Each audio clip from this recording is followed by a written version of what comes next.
যে পানির ফ্লোটা আসবে এটাকে সে উইথস্ট্যান্ড করতে পারে। এবং প্রথম স্ট্র্যাটেজি যেখানে হচ্ছে গিয়ে আমি পাতলা করে রাখবো, এমন ভাবে রাখবো যাতে পানিটা এসে নিচে দিয়ে ফ্লো হয়ে যেতে পারে। সেইটা আসলে যেখানে স্টর্ম সার্জও হচ্ছে, ফ্ল্যাশ ফ্লোডও হচ্ছে, সেই সেই জায়গাগুলোর জন্য বেশি প্রযোজ্য, মানে যেখানে এফেক্টটা খুব বেশি থাকছে। আর যে এরিয়াগুলো ওই ডিজাস্টার প্রোন এরিয়ার যে জোনের সেন্টার থেকে একটু দূরে, সেক্ষেত্রে দেখা যাচ্ছে যে আমি সেকেন্ড মেথডটা ইউজ করছি, যেখানে আমার বিল্ডিংটাকে রিইনফোর্স করছি যাতে সে ওই হালকা যে ফোর্সটা আসে, ফোর্সটা একটু হালকা হয়ে যখন তার কাছে আসবে তখন যাতে সে এটা উইথস্ট্যান্ড করতে পারে। কোস্ট অ্যান্ড রিভার ইরোশনের ক্ষেত্রে কি হবে, বাড়িগুলো এমন করে, যেহেতু রিভার ইরোশন খুবই মানে আপনি পূর্বাভাস দিতে পারবেন যে সাইক্লোন আসছে, ফ্ল্যাশ ফ্লাড আসছে, ওটারও পূর্বাভাস দিতে পারবেন, কিন্তু এই যে রিভার ইরোশন হচ্ছে, কোস্টাল ইরোশন হচ্ছে, এটা আসলে কোনো পূর্বাভাস দেওয়া যায় না। আর বাংলাদেশ এমন একটা ক্লাইমেটিক রিজনে অবস্থিত যে এখানকার রিভার গুলো নিজের মর্জিতে মনে হয় চেঞ্জ হয়ে যায়। এই পাথ ছিল হয়তো কয়েক বছর আগে, কয়েক বছরের মধ্যেই নদী বা তার শাখা প্রশাখার পাথ চেঞ্জ করে অন্য একটা পাথে চলে গেল। তো এই ক্ষেত্রে রিভার ইরোশন গুলো রিভার ইরোশনের কথা মাথায় রেখে এমন ভাবে ডিজাইন করতে হবে যাতে বাড়িগুলো আমার পোর্টেবল হয়, হাউজিং গুলো যাতে আমি কোনো একটা প্রয়োজনে নিয়ে এক জায়গা থেকে উঠিয়ে আরেক জায়গায় তৈরি করতে পারি। এটা আসলে শুনতে আমাদের খুব অদ্ভুত লাগে যে হ্যাঁ, এটা কি সম্ভব নাকি যে সুটকেসের মতো বাড়িও নিয়ে চলে গেলাম, বাট ওই এরিয়াগুলোতে আসলে এই জিনিসটাই হচ্ছে, ওরা খুব পাতলা পাতলা ম্যাটেরিয়াল দিয়ে মডিউলার স্টাইলে বিল্ডিং গুলো তৈরি করছে, এবং এমন ভাবে তৈরি করছে যাতে ওটার অ্যাসেম্বলেজও খুব সহজ, যে আমি ভেঙে গেলে বা খুলে নিয়ে কোথাও চলে গেলে ওখানে আবার ঠিকঠাক অ্যাসেম্বল করতে পারবো। আবার ওখানেও যখন দেখা যাচ্ছে যে এই রিভার ইরোশনের থ্রেটটা আসছে ইমিডিয়েটলি, তখন আমি সাথে সাথে বিল্ডিংটা কয়েক ঘন্টার মধ্যে, দেখা যায় একদিনের মধ্যেই ঠিকঠাক খুলে নিয়ে আবার গাড়িতে করে, ভ্যান গাড়িতে করে অন্য জায়গায় নিয়ে গেলাম। তো এরকম এমন বাড়ি তৈরি করতে হবে ওই ক্ষেত্রে যেটা ইজিলি মুভেবল, যেটা ডিসম্যান্টেল করা যাবে এবং অন্য জায়গায় রিএরেক্ট করা যাবে। স্ট্রাকচারাল স্টেবিলিটি এনশিওর করতে হবে। এই মুভেবল হাউস যে মুভেবল হবে সেজন্য তার স্ট্রাকচারাল স্টেবিলিটি থাকবে না এমন না। এইটাও কিভাবে স্টেবল করা যায় সেটার জন্য কিছু নির্দিষ্ট টেকনিক্স আছে, ওগুলো ফলো করতে হবে। ল্যান্ডস্লাইডের জন্য কি কি ডিজাইন প্রিন্সিপালস আছে, ল্যান্ডস্লাইডের রিস্ক রিডিউস করা যাবে। আমার এই যে ভেজিটেশন আছে, ভেজিটেশন সিস্টেমগুলো ইন্ট্রোডিউস করে, কারণ আমরা জানি যে গাছের শিকড় মাটিতে অনেক ডিপ পর্যন্ত যায়, যে কোনো আর্টিফিশিয়াল বা যে কোনো টেকনিক্যাল ইন্টারভেনশনের চেয়ে ন্যাচারাল যে ইন্টারভেনশন ভেজিটেশন ল্যান্ডস্লাইডের ক্ষেত্রে অনেক বেশি প্রোটেক্ট করে। আপনারা জানেন যে ল্যান্ডস্লাইড তখনই হয় যখন পুরো পাহাড়টা দেখা যাচ্ছে যে তার যে গ্রিন ছিল, তার যে ভেজিটেশন ছিল সব কাঠ কেটে ফেলা হয়েছে, গাছগুলো মরে গেছে, শিকড়গুলো আর ওভাবে মাটিটা ধরে রাখতে পারছে না, ওই ক্ষেত্রেই ল্যান্ডস্লাইড হয়। তো ল্যান্ডস্লাইড কমানোর জন্য আমাদের ওইটা খেয়াল রাখতে হবে যাতে পর্যাপ্ত পরিমাণ ভেজিটেশন থাকে আমার বাড়ির এরিয়াটার আশেপাশে, এবং স্লোপটা যাতে স্টেবল থাকে। এবং বাড়ির লোকেশন খুব ইম্পর্টেন্ট, যে যেখানে অলরেডি ল্যান্ডস্লাইডের রিস্ক আছে সেক্ষেত্রে আমি ওই জায়গাতে বাড়ি তৈরি করবই না, কারণ ল্যান্ডস্লাইডের ফোর্সটাও আসলে ফ্ল্যাশ ফ্লাডের মতো অনেক বেশি স্ট্রং, একটা ওয়েল ডিজাইনড বাড়িও ওটা ঠিকঠাক মোকাবেলা করতে পারবে না। রিটেইনিং ওয়ালস বা এই স্লিটে যে কনস্ট্রাকশন ওটা তৈরি করা যায়, এটাও আসলে ভার্নাকুলার যে এক্সিস্টিং সিস্টেমগুলো ওখানে প্রচলিত আছে সেইগুলো থেকেই এই এই অপশনটা বা এই গাইডলাইনটা নেওয়া, যে আমি স্টিলটার উপর যখন তৈরি করব তখনও দেখা যাচ্ছে ল্যান্ডস্লাইডের এফেক্টটা সে তৈরি করতে পারছে, বা রাদার মোর ইঞ্জিনিয়ার্ড অ্যাপ্রোচ হচ্ছে কি টেরেনটা কেটে আমি সমান করে ফেলে ফ্ল্যাট করে ফেলে তার উপর একটা আমার হাউজিং বা বিল্ডিংটা ডিজাইন করছি। এক্ষেত্রেও যেহেতু আমি একটা প্রিভিয়াসলি স্লোপ জায়গা কেটে সমান করলাম, সেক্ষেত্রে আমার এটার ফাউন্ডেশনটা স্ট্রং হওয়া খুব বেশি দরকার। এবং মিনিমাম টেকনিক্যাল স্ট্যান্ডার্ড যেগুলো হাই উইন্ড, ফ্লাড এবং আর্থকুয়েক প্রোন এরিয়াতে, এগুলো আসলে কোনো ওই যে অ্যাপ্রোপ্রিয়েট হাউস ডিজাইন যদি থাকেও, সেটা দিয়েও আসলে এই যে নেচারের ফোর্স, সেটাকে মানে ট্যাকেল দেওয়ার মতো নলেজ ওটা আসলে মানুষের হয় নাই। তো সাইটের ক্ষেত্রে, লোকেশনের ক্ষেত্রে খুব ইম্পর্টেন্ট যে আমরা লোকেশন ঠিকঠাক সিলেক্ট করব কোনো একটা হাউজিং এর বা বিল্ডিং এর, যাতে ওই হ্যাজার্ড গুলো আমার ওই হ্যাজার্ড গুলোর রিস্ক আমার শুরু থেকেই বাড়িতে কম থাকে। এবং এক্ষেত্রে আরো একটা বড় স্কেলে কাজ করার বিষয় হচ্ছে গিয়ে যে আমার ল্যান্ডস্কেপিং।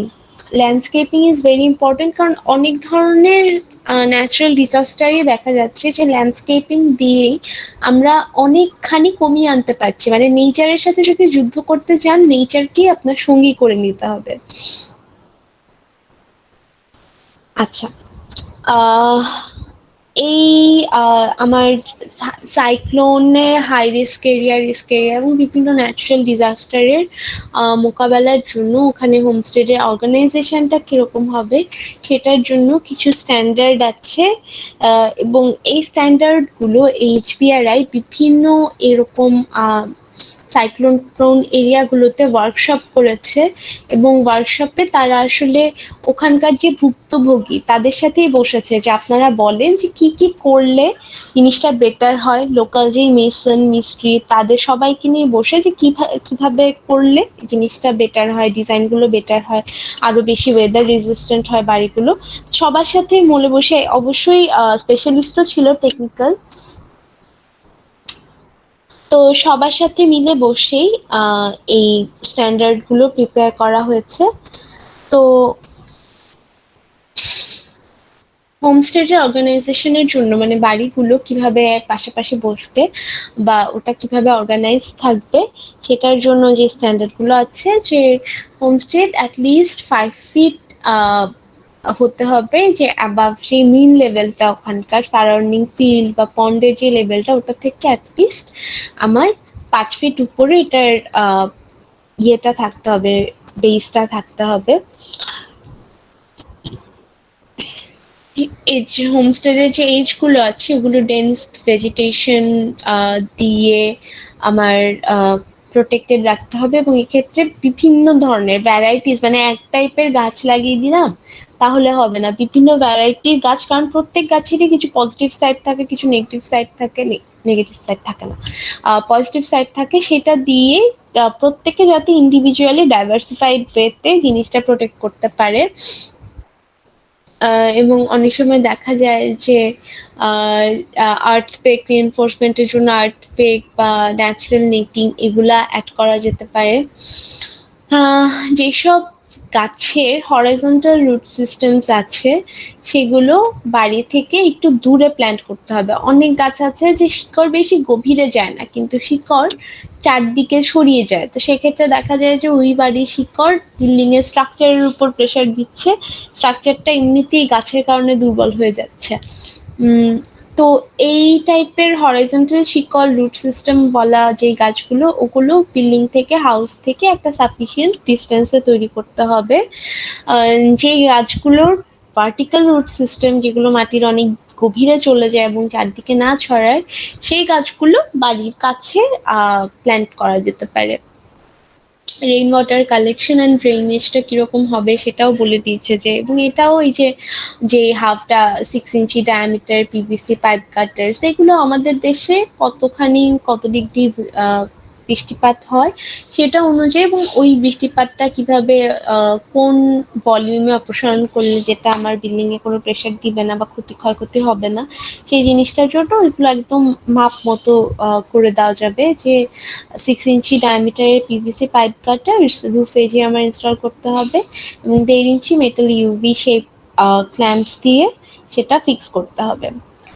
হোমস্টেড যদি দেখা যায় যে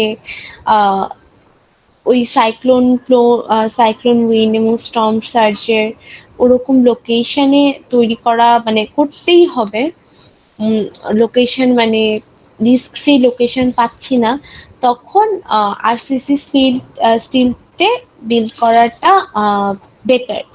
যদিও একদমই উচিত না ওইসব জায়গায় তৈরি করা বাড়ি, কিন্তু আমার তো মানুষ তো থাকতে হবে কোথাও না কোথাও, তো সেক্ষেত্রে আরসিসি স্টিলটা আমরা ইউজ করব। এবং এটা আসলে খুব বেশি এফেক্টেড না, তো সেই ক্ষেত্রে দেখা যাবে যে ওই রকম হাই রিস্ক এরিয়া আসলে অ্যাভয়েড করতে হবে। প্লিন্থের জন্য স্ট্যান্ডার্ড হচ্ছে কি প্লিন্থ হাইট মিনিমাম 2 ফিট হইতে হবে, এবং সেই বেসটা বাড়ির বেস থেকে প্লিন্থটা 2 ফিট পরিমাণ মিনিমাম হতে হবে, আরো উঁচু হলে আরো ভালো। হোমস্টে যদি দেখা যায় যে আহ, ওই যে বেস লেভেলটা যদি 5 ফিটের কম হয় সারাউন্ডিং লেভেল থেকে, তাহলে প্লিন্থ হাইট মিনিমাম 3 ফিট হতে হবে, 2 ফিট থেকে বাড়িয়ে 3 ফিট করে দিতে হবে। প্লিন্থটা আমার স্টেবিলাইজ করতে হবে মিনিমাম 5% সিমেন্ট কন্টেন্ট দিয়ে, এবং ফেরোসিমেন্ট অথবা ফেরোসিমেন্ট ফিনিশিং দিয়ে, বা কম্প্রেসড মাড ব্লকস বা আর ইকো ফ্রেন্ডলি ব্রিক্স সেগুলো দিয়ে সিমেন্ট মর্টার 1:4 ইউজ করে এগুলো আমার স্টেবিলাইজড করতে হবে। টয়লেটের প্লিন্থ টয়লেট তো বেশিরভাগ ক্ষেত্রে রুরাল এরিয়াতে আলাদা একটা ইউনিট হিসেবে ইউজ হয়, সেক্ষেত্রে আমি সেম ডিজাইন ফলো করব। ফাউন্ডেশনের জন্য মিনিমাম 2 ফিট ডেপথ থাকতে হবে ফিনিশ গ্রাউন্ড লেভেলে। আরসিসি সিমেন্ট ফেরোসিমেন্ট আরসিসি বা ফেরোসিমেন্ট ফাউন্ডেশনই শুধু অ্যালাউ করা হবে।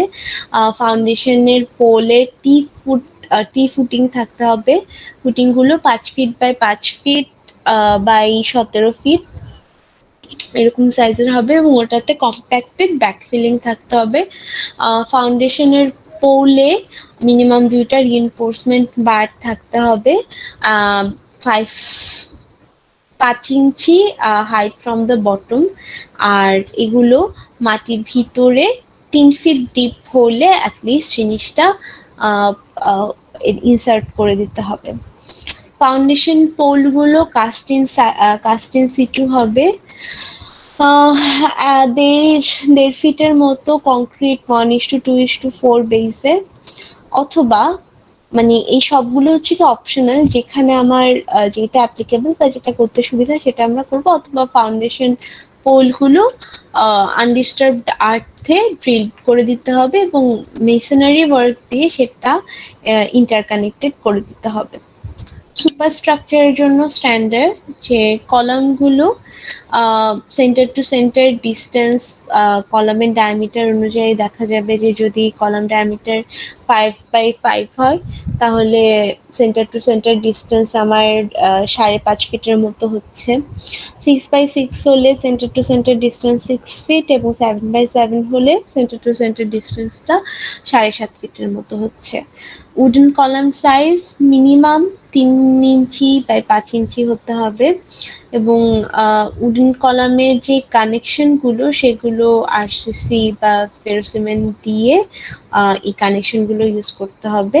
এবং ওখানটা দেখছেন যে সব জায়গাতে আসলে একটা প্রিকাস্ট মেটাল ক্ল্যাম্প থাকে ওই ফাউন্ডেশনের সাথে উডেন কলামগুলোর কানেকশনের জন্য। বারান্দাগুলো স্ট্রাকচারালি স্প্লিট হতে হবে মেইন ভলিউম থেকে আলাদা থাকার জন্য, এবং উইন্ডো এবং ডোর এগুলো এমন জয়েন্ট অ্যান্ড কানেকশন দিয়ে কানেক্টেড থাকতে হবে মাটির সাথে, যাতে ওরা যতটুকু দরকার সাফিসিয়েন্ট রিইনফোর্সমেন্ট পায়।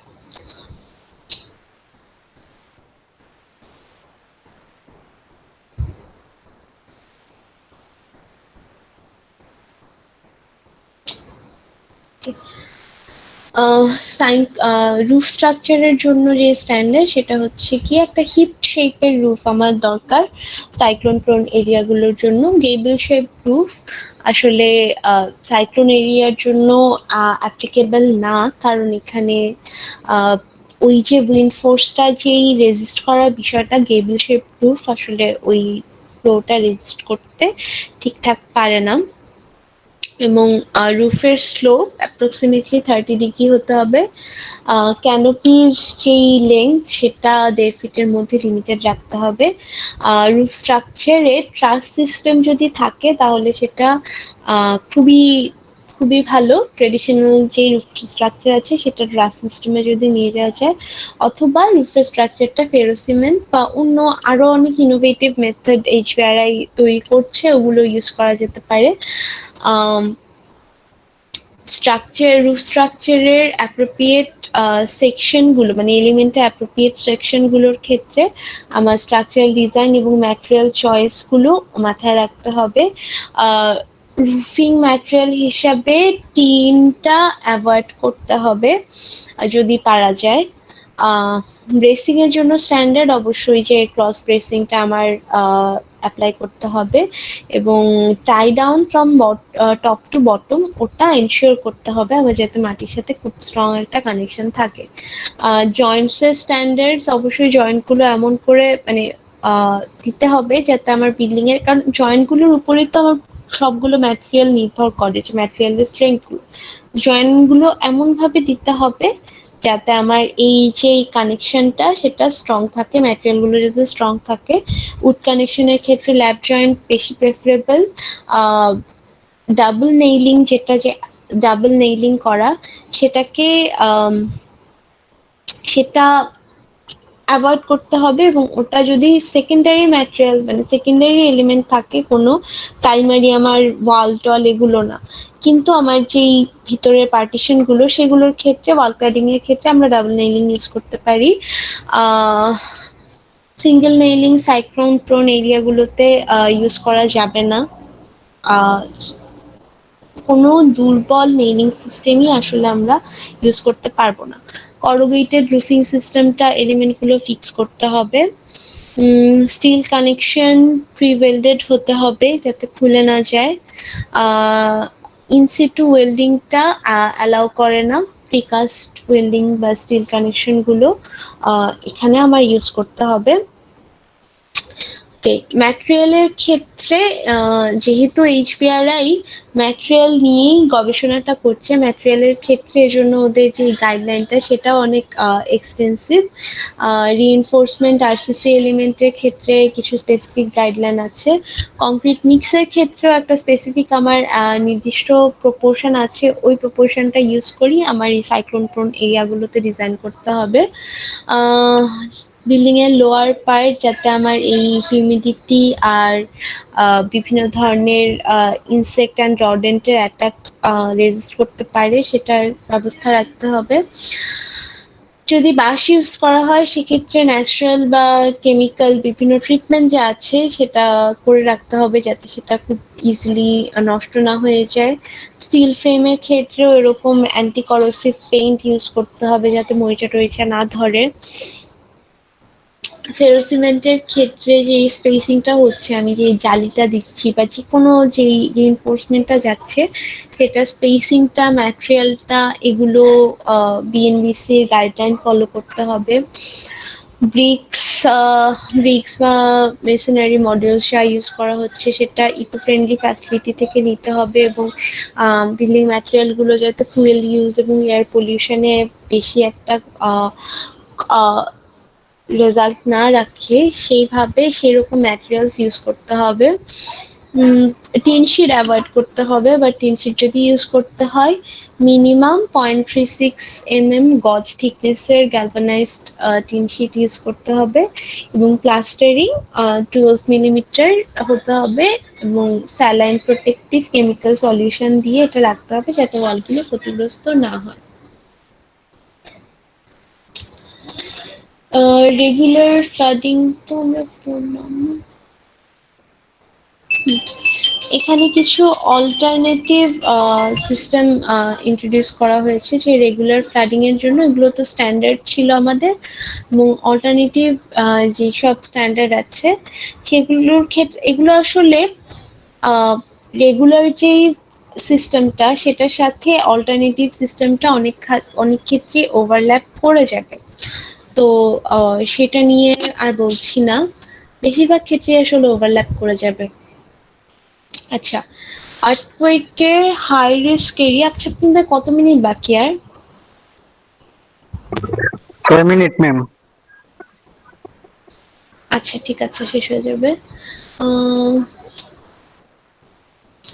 আর্থকুয়েকের জন্য হাই রিস্ক এরিয়া এবং রিস্ক এরিয়াতে যদি বাড়ি তৈরি করতে হয় সেক্ষেত্রে কিরকম হবে, হাউসগুলো স্টেবল সয়েলে তৈরি করতে হবে, অনেক কিছুই আপনারা আগে জেনে এসেছেন, এবং স্লোপগুলো স্টেবল করে নিতে হবে যদি স্লোপে তৈরি করতে হয়, এবং স্টিল্টগুলো, যে স্টিল্টের উপর বাড়িগুলো তৈরি করতে হবে ওগুলো স্টেবল মাটির সাফিসিয়েন্টলি ডিপে যেতে হবে। স্ট্যান্ডার্ডগুলো ওই ফেরোসিমেন্টের যে স্ট্যান্ডার্ড ছিল সেগুলোই। বেসিং এর ক্ষেত্রেও একই, যে হরাইজন্টালি আর্থকুয়েকের ক্ষেত্রে সবসময় মাথায় রাখবেন হরাইজন্টালি ব্রেস থাকতে হবে। অন্য যে কোনো সিস্টেম, অন্য যে কোনো ন্যাচারাল ডিজাস্টারের ক্ষেত্রে আমরা ডায়াগোনালি ব্রেস করব, বাট আর্থকুয়েকের জন্য এটাকে হরাইজন্টালি ব্রেস করতে হবে। উইন্ডো অ্যান্ড ডোর ওপেনিংস গুলো অ্যাঙ্কর্ড থাকতে হবে মাটির সাথে, এবং টাই ডাউন প্রিন্সিপাল গুলো ইউজ করতে হবে স্ট্রাকচারের ক্ষেত্রে। এখন কয়েকটা ডিজাইন এক্সাম্পল, মানে ওরা তো বেশ কিছু কোস্টাল এরিয়ার বা সাইক্লোন প্রোন এরিয়ায় বেশ কিছু কাজ করেছে, ওখানে এই যে রুলস গুলো বা স্ট্যান্ডার্ড গুলো করেছেন ওগুলাই আসলে এক্সাম্পল দিয়ে দিয়ে দেখানো আছে। যেরকম ডিজাইন 1 এখানে কি আছে, যে আরসিসি স্টাম্প ফাউন্ডেশন, সেটা কাস্টিন মেটাল ক্ল্যাম্প, এখানে এটার উপরে আমার উডের যে ট্রাস সিস্টেমটা, সুপার স্ট্রাকচারটা, সেটা এটার উপরে রাখা হয়েছে। ওয়ালগুলো এখানে টিনের সিজিআই শিটের ইউজ করেছে, আবার অনেক ক্ষেত্রে অল্টারনেটিভ ব্লকের ইউজ করেছে। রুফটা আমার সিজিআই শিটেই আছে। মিনিমাম স্ট্যান্ডার্ড যেটা আছে ওটা ফলো করে এগুলো তৈরি করা। এখানে স্পেস প্ল্যানে দেখা যাচ্ছে যে 11 ফিট বা 18 ফিটের মতো ইন্টারনাল স্পেস থাকছে, এবং 3টা উইন্ডো এবং একটা ডোর, সেটাও মিনিমাম যে স্ট্যান্ডার্ড গুলো আছে ওগুলো ফলো করে তৈরি করা। এবং এই যে রুফিং সিস্টেমটা, এটা আসলে কোস্টাল এরিয়াগুলোতে খুব সহজেই অ্যাপ্লিকেবল করে যাবে। এখানে ট্রিটমেন্ট যেটা করেছে, ওরা যে উডটা আছে ওটা খালি উড রেখে দেয় নাই, ওটাকে কালার করে দিয়েছে যাতে এখানে আর নষ্ট না হয়ে যায় এবং ইনসেক্ট ইনফেস্টেশন না হয়, এবং গ্যালভানাইজ যে শিটগুলো আছে ওগুলো তারা কালার করে দিয়েছে। RCC column and foundation use করেছে ডিজাইন 2 এর ক্ষেত্রে। এই এই মডিউলটা ইসলামিক রিলিফ বেসড, ইউএনডিপির ইসলামিক রিলিফ বেসড থেকে মডেলটা থেকে তৈরি করা হয়েছে। এখানে আরসি কলাম ফাউন্ডেশন, এবং এটা ফুললি ক্রস, এখানে ক্রস ব্রেসিংও আছে, হরাইজন্টাল ব্রেসিংও আছে, এবং এগুলো বোল্টেড। ফেন্সিং ওয়ালের ম্যাটেরিয়ালটা ব্যাম্বো ম্যাটেরিয়াল ইউজ করা হচ্ছে, এবং ইন্টারনাল স্পেস এখানে 10 ফিট বাই 15 ফিট আছে। একটা ডোর, 2টা উইন্ডো মিনিমাম স্ট্যান্ডার্ডটা ফলো করে অবশ্যই তৈরি করেছে, এবং এটা কোস্টাল এরিয়ার ক্ষেত্রে প্রযোজ্য। কিন্তু এখানে যে সিজিআই শিট ইউজ করেছে সব জায়গাতে আসলে এটা লিখে দেওয়া থাকবে যে সিজিআই টিন শিট যেটা টিন ইউজ করে ওটা ইউজ না করতে হবে। এই ডিজাইন থেকে যে অল্টারনেটিভ জিনিস সেটা করা যায়, যে lower part of the wall painted tin sheet দিয়ে ইউজ করা যাবে, যাতে এটা দরকার পড়লেই, ধরেন বাঁশের এটা বা বেতের যেই প্যারাটা, এটা তো খুব ইজিলি নষ্ট হয়ে যায়, তো যখন নষ্ট হবে এটা যদি আমার অল্টারনেটিভ টিন বা পেইন্টেড টিন ম্যাটেরিয়ালের হয়, আমি ওটা খুলে ওই পার্টটুকু রিপ্লেস করে ফেলতে পারবো। ডিজাইন 3 এর ক্ষেত্রে কি দেখতে পাচ্ছি আমরা, এই যেই গাইডলাইনটা দেওয়া, যে আরসি ফাউন্ডেশন ফুটিং কলামের ক্ষেত্রে ব্যাম্বো পোল আছে কিছু জায়গায়, সুপারস্ট্রাকচারটা এক্ষেত্রে কি আছে, সুপারস্ট্রাকচারটা এটার উডেরই আছে, পেইন্টেড উডের মতো। এখানে ইন্টারনাল স্পেস 18 ফিট বাই 10 ফিটের মতো আসছে, এখানে আলাদা ইউনিটও করে দেওয়া হচ্ছে রুমের, সিলিং, বারান্দা, একটা উইন্ডো, একটা ডোর, 4টা উইন্ডো, এবং এখানেও বলে দেওয়া আছে যে সিজিআই শিট আমার অ্যাভয়েড করতে হবে, এবং ন্যাচারাল ওয়ালের যে ট্রিটমেন্টগুলো আছে সেগুলো মাথায় রাখতে হবে। আচ্ছা, এটা আরেকটা, এখানেও দেখতে পাচ্ছেন যে ওয়ালগুলো আমার ন্যাচারাল ম্যাটেরিয়াল দিয়ে তৈরি করেছে। ছাদের ব্রেসিংটা ওয়েল্ডেড, হ্যাঁ ওয়েল্ডেড ব্রেসিং, ছাদের যে ট্রাসের সিস্টেমটা সেটাও পেইন্ট করে দেওয়া আছে। টিন ছাদে এক্ষেত্রেও টিন ইউজ করছে। টিনের আসলে যারা প্রফেশনালিও কাজ করতে যাচ্ছে এসব এরিয়াগুলোতে সবাই টিনের একটা অল্টারনেটিভ ম্যাটেরিয়াল খুঁজছে, কিন্তু এটা আসলে এই কস্টে ক্ল্যাডিং এর জন্য, ছাদের জন্য টিনের চেয়ে ভালো ম্যাটেরিয়াল, মানে কস্ট ফ্রেন্ডলি আর কি, চিপ ম্যাটেরিয়াল আর পাচ্ছে না। কিন্তু এটা আসলে কোনোভাবেই টিন ইউজ করা উচিত না, সব ক্ষেত্রেই টিনের হ্যাজার্ড রিস্কটা অনেক বেশি থাকে। এক্ষেত্রেও দেখা যাচ্ছে যে স্ট্রাকচারে একই রকম, যে কলাম স্ট্রাকচার আছে, ফাউন্ডেশন কলাম এবং স্টিল কেবল দিয়ে, সেখানে কেবলের আমার কেবলগুলো ট্রিটেড করে রাখতে হবে যাতে এটার করোশনটা কম হয়। এবং এক্ষেত্রেও সব জায়গায় সিজি টিনের সিজি শিটের ইউজ কমাতে হবে।